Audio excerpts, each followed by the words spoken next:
நேரில் ஒரு முக்கிய செய்தி. தென்கிழக்கு வங்கக்கடலில் தற்போது காற்றழுத்த தாழ்வு பகுதி உருவாகி இருப்பதாக இந்திய வானிலை ஆய்வு மையமானது தெரிவித்திருக்கிறது. வளிமண்டல மேலடுக்கு சுழற்சியால் காற்றழுத்த தாழ்வு பகுதி உருவாகி இருப்பதாக தற்போது வானிலை ஆய்வு மையம் தெரிவித்திருக்கிறது.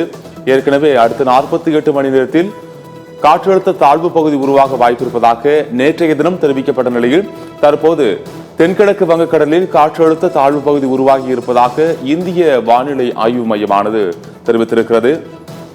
வளிமண்டல மேலடுக்கு சுழற்சி காரணமாக காற்றழுத்த தாழ்வு பகுதி உருவாகி இருப்பதாக தற்போது வானிலை ஆய்வு மையமானது தெரிவித்திருக்கிறது. தென்கிழக்கு வங்கக்கடலில் தற்போது காற்றழுத்த தாழ்வு பகுதியானது உருவாகி இருப்பதாக இந்திய வானிலை ஆய்வு மையமானது தெரிவித்திருக்கிறது. தென்கிழக்கு வங்கக்கடலில் தற்போது காற்றழுத்த தாழ்வு பகுதி உருவாகி இருக்கிறது. வளிமண்டல மேலடுக்கு சுழற்சி காரணமாக இந்த காற்றழுத்த தாழ்வு பகுதியானது உருவாகி இருப்பதாக வானிலை ஆய்வு மையமானது தற்போது தெரிவித்திருக்கிறது. வங்கக்கடலில் தற்போது காற்றழுத்த தாழ்வு பகுதி உருவாகி இருப்பதாக தெரிவிக்கப்பட்டிருக்கிறது.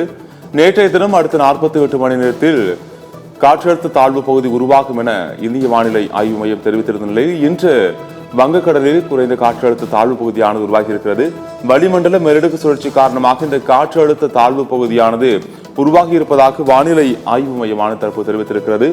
காற்றழுத்த தாழ்வு பகுதி வடமேற்கு திசையில் நகர்ந்து நாளை தென்மேற்கு வங்கக்கடல் பகுதியை அடையும் என்றும் தற்போது தெரிவிக்கப்பட்டிருக்கிறது. காற்றழுத்த தாழ்வு பகுதியானது வடமேற்கு திசையில் நகர்ந்து நாளை தென்மேற்கு வங்கக்கடல் பகுதியை அடையும் என்றும் தற்போது தெரிவிக்கப்பட்டிருக்கிறது. வங்கக்கடலில் காற்றழுத்த தாழ்வு பகுதியானது உருவாகி இருக்கிறது. தென்கிழக்கு வங்கக்கடலில் தற்போது காற்றழுத்த தாழ்வு பகுதியானது உருவாகி இருப்பதாக இந்திய வானிலை ஆய்வு மையமானது தெரிவித்திருக்கிறது. வளிமண்டல மேலடுக்கு சுழற்சி காரணமாக இந்த காற்றழுத்த தாழ்வு பகுதியானது உருவாகி இருப்பதாக தற்போது வானிலை ஆய்வு மையம் தெரிவித்திருக்கிறது.